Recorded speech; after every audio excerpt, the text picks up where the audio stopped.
Welcome back, guys, to another review, and this one is the South Park The Fractured Butthole. Now, this game is made by Ubisoft and Obsidian.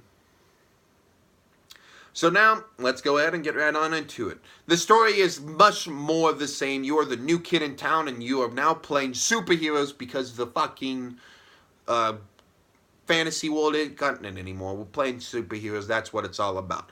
Now, basically, you will be part of Coon and Friends, and then Freedom Pals. Well, you'll have a rival in the Freedom Pals, and it's kind of like just making fun of Marvel's like cinematic universe to an extent, making fun of like this whole superhero thing as a whole. And the story is honestly better than what the Fractured Butthole was. It's a lot, I think, funnier, and just because South Park, as it goes on, is much even more funnier. They added characters like PC Principal, and just they did not hold any punches here. They made the game fun, and it's fun. It's funny. It's just fucking great fun. Now, the side quests aren't as big as it was in the Fractured Butthole, but in the Stick of Truth, as it is in the Fractured Butthole. Fractured Butthole doesn't have that many side quests, to my knowledge at least. But they have just fun quests. Like, you get to decide your sex, your religion, if you're cisgender, transgender, cis-disgender, whatever the fuck people call themselves nowadays. I'm not familiar on all those terminologies, but it's just fucking hilarious. Fucking awesome.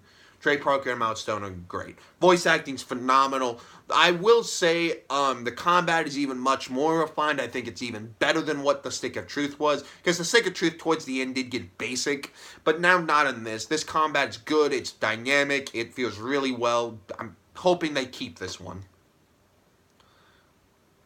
Because this combat system's good. My question is, for the sequel, is where will they go? Because they're probably not going to do the Stick fantasy anymore.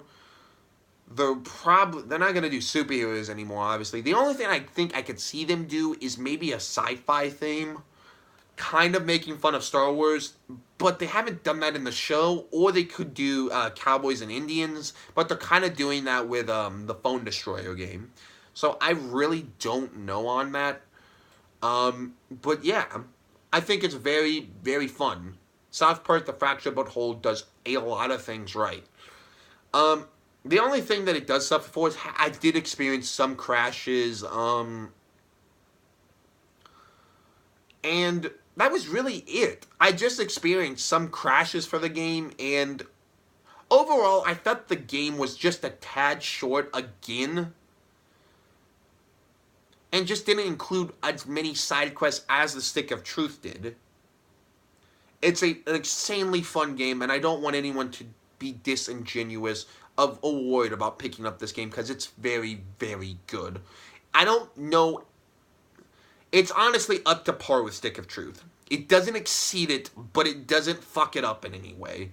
And that's all you can really ask for. They took their time and they did a good job. I honestly don't know where you can take this franchise next, though, but I don't expect them to take this franchise anywhere. South Park has had two incredible games, and they'll probably let this franchise sit in the oven just for a bit, and then maybe come back with a Stick of Truth 2 or a Fractured Butthole 2.